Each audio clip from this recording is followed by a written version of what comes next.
Hi, I'm Tara Bennett, a contributing editor for Sci-Fi Wire, and I'm so pleased today to have 3 of the cast from Fear the Walking Dead. We have, of course, it's Frank Dillane, we've got Kim Dickens, and Colman Domingo.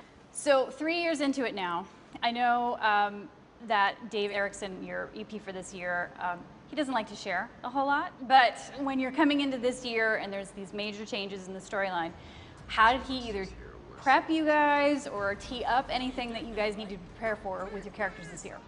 Well, he told you what? Yeah, he doesn't share a lot. No, he gives us an idea, no, but my phone call with Dave before the season started was just warned me to just prepare to go darker quickly. They pitched me a whole other storyline that never came about. Never came about. Well, that's not good for preparation. It was a bait and switch. Week like, before "Where's the filming, script it with was like this?" a different thing. So yeah.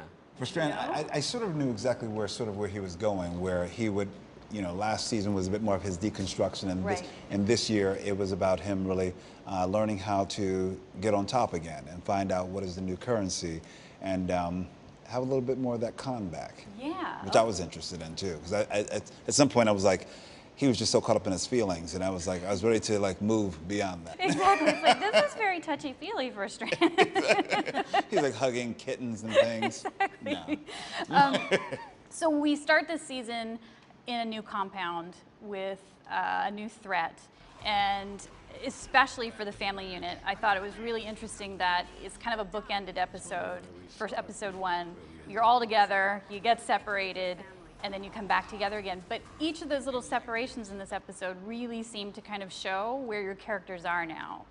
Little missions of where exactly Madison is and where Nick is. When you look at Nick and Lucy, as he's trying to protect her, where do you see him as he's starting this season? Is he changed a little bit? I mean, he's definitely in a protective stance, but there's still Nick there, you know, the impatience and the frustration. So I think after Travis, that Nick takes on a slightly more responsible role and more of a bit more responsible and perhaps a little less selfish.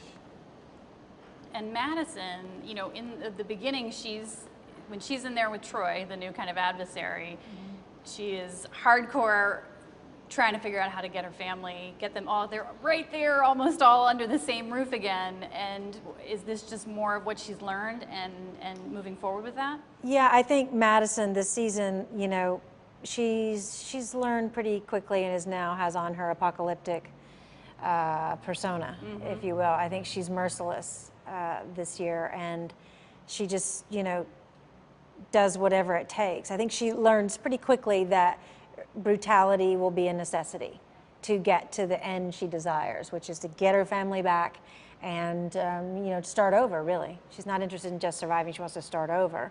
But I love that sequence with the new character Troy, played by Daniel Sharman. I love that you know, that all Madison had to work with really was a tea set, you know, and that somehow she was able to use that as a weapon and bring this 6-foot-something guy to his knees. And then, you know, it's not just for the viciousness or the cleverness of the storytelling. That was really fun. It was a long sequence to do, but just where we went with that when we traveled out into the barracks, and then Madison became surrounded, and then, like you were saying to me today, it's like, and finally Madison is just brought to her knees, just begging for her family. Yes. You know, it's a means to an end. That's what she did.